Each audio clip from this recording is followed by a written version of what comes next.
Bonjour à tous, je vous souhaite la bienvenue. Nous avons le plaisir d'être ensemble ce dimanche 24 mai depuis le poste de Mazamet dans le Tarn. Nous allons donc commencer notre méditation par un instant de prière. Seigneur éternel, nous te bénissons, nous te glorifions pour ta présence ici parmi nous, parce que nous savons que ta présence est précieuse et que tu réconfortes nos cœurs et que tu parles à nos esprits.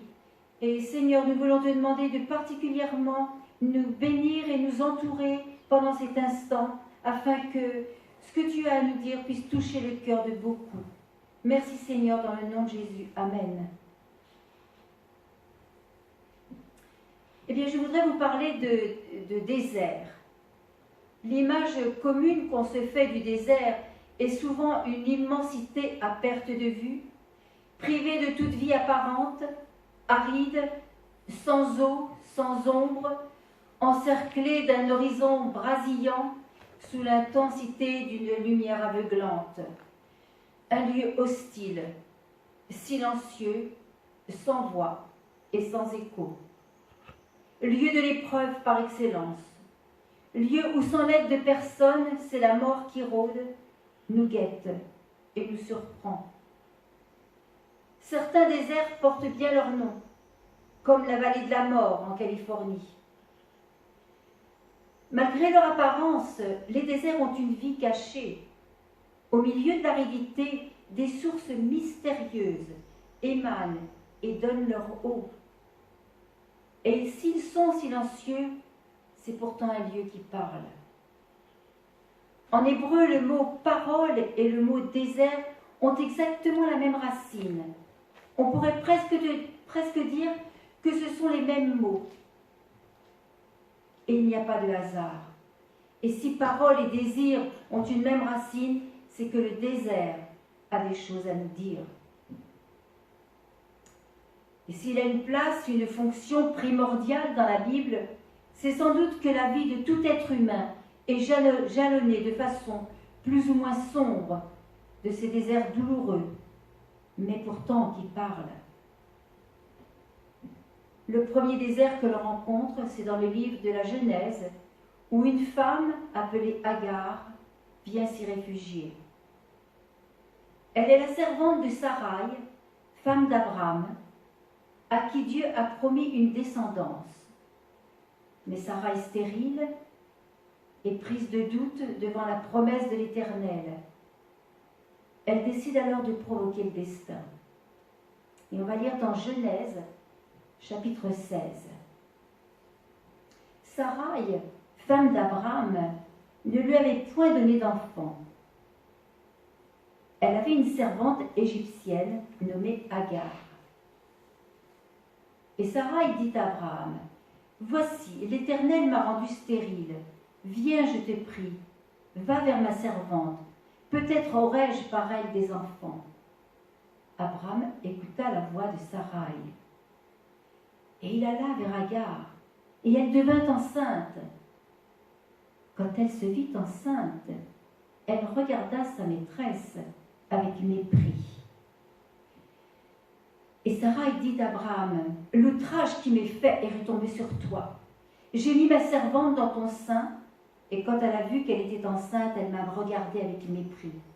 Que l'Éternel soit juge entre toi et moi. » Abraham répondit à Sarai, « Voici, ta servante est en ton pouvoir.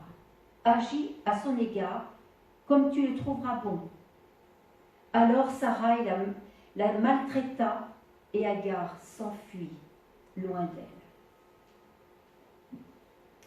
Agar. Rien ne la destinait à porter un enfant d'Abraham. D'ailleurs, Sarah n'a fait que l'utiliser dans cette situation. Elle n'était pas prétendue à avoir une quelconque place honorifique. Pourtant, étant enceinte, son attitude change au point qu'elle va mépriser Sarai, sa maîtresse. Alors si elle s'est enfuie, évidemment que la première pensée, c'est de se dire qu'elle est punie de sa vanité. Peut-être.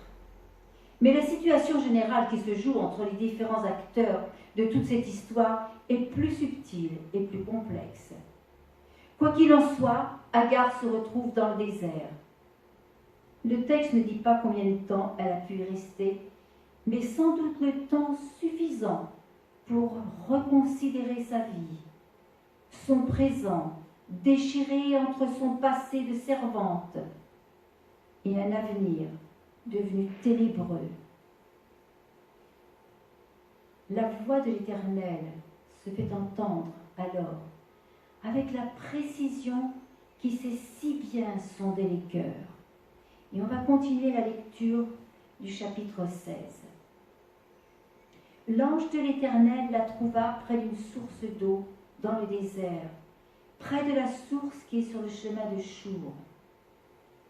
Il dit, Agar, servante de Saraï, d'où viens-tu et où vas-tu? Elle répondit, je fuis loin de Saraï, ma maîtresse. L'ange de l'Éternel lui dit, retourne vers ta maîtresse et humilie-toi sous sa main. Puis il dit aussi, je multiplierai ta postérité, et elle sera si nombreuse qu'on ne pourra la compter. Voici, tu es enceinte, et tu enfanteras un fils, et tu lui donneras le nom d'Ismaël, car l'Éternel t'a entendu dans ton affliction. Alors, que penser des paroles de l'Éternel? Tout d'abord, il lui rappelle une chose. Elle est une servante. Ensuite, il la replace dans son vécu.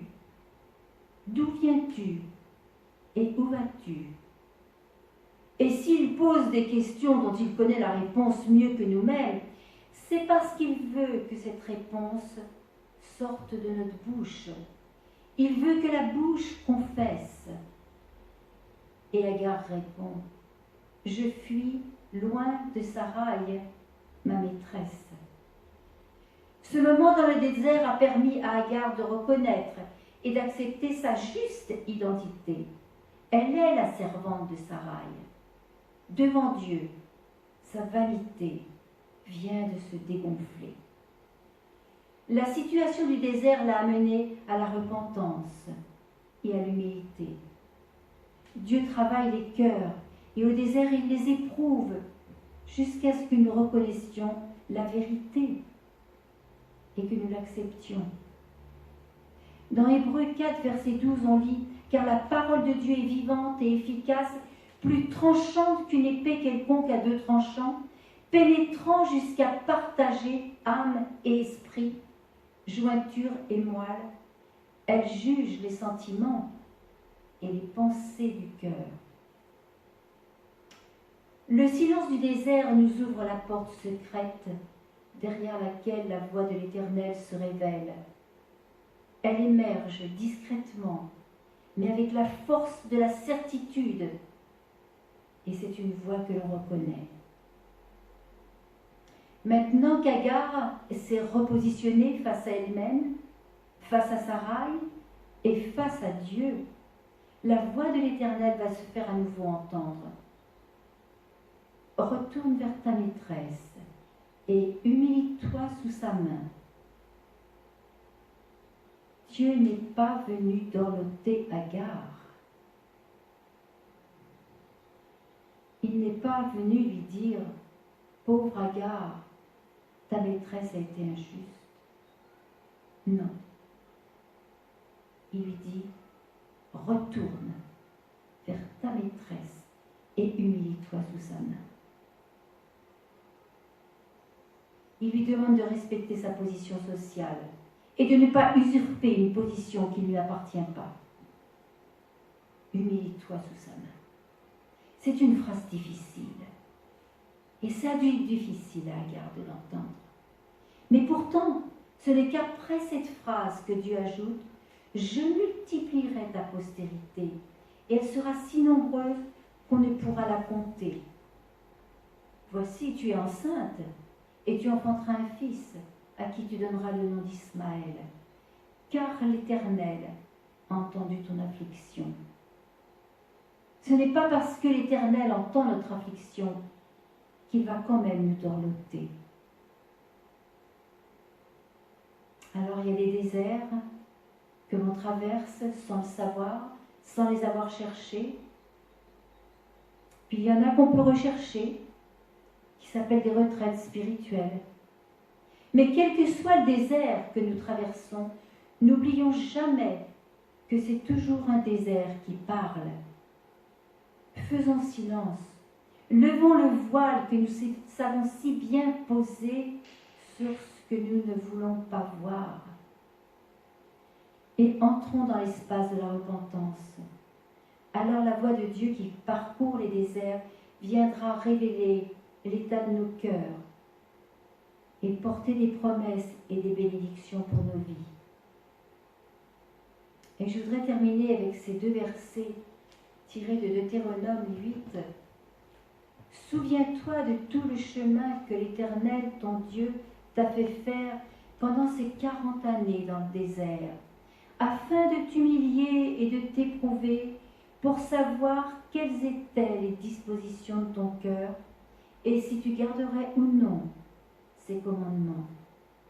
Il t'a humilié, il t'a fait souffrir de la faim, il t'a nourri de la manne que tu ne connaissais pas et que n'avaient pas connu tes pères, afin de t'apprendre que l'homme ne vit pas de pain seulement, mais que l'homme vit de tout ce qui bouge de l'Éternel. Alors laissons parler les déserts. N'ayons pas peur des déserts. Écoutons la voix de l'Éternel qui parcourt le désert, comme il parcourait le jardin d'Éden. Laissons cette voix émerger dans nos cœurs. Amen.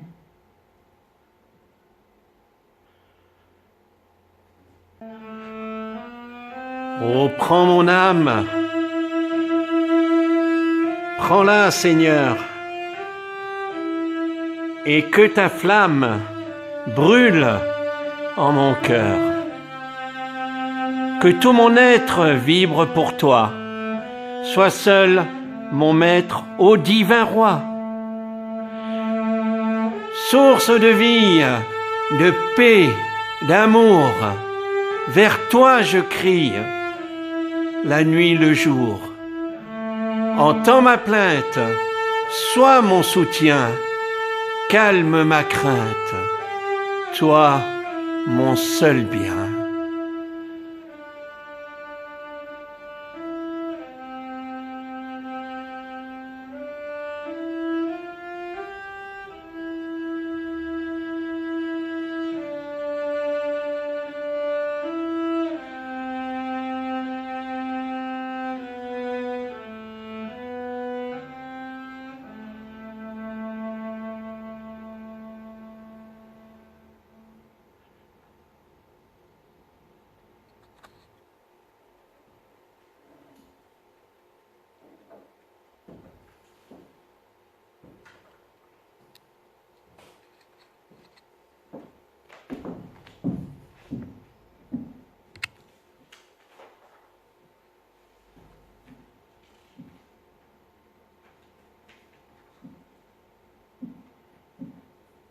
Prions le Seigneur. Seigneur, tu nous mènes parfois au désert pour nous parler, pour nous appeler par notre nom, en ajoutant à ce nom servante ou serviteur de l'Éternel. Et tu nous dis, humilie-toi sous ma main. Seigneur, apprends-nous à nous humilier. Apprends-nous à venir dans ce désert afin de pouvoir recevoir aussi tes promesses. Nous te louons parce que tu es un Dieu juste, compatissant, lent à la colère et riche en bonté. Seigneur, bénis cette journée, bénis ce dimanche, et que chacun reçoive de toi l'onction spéciale qui lui est réservée. Dans le nom de Jésus. Amen.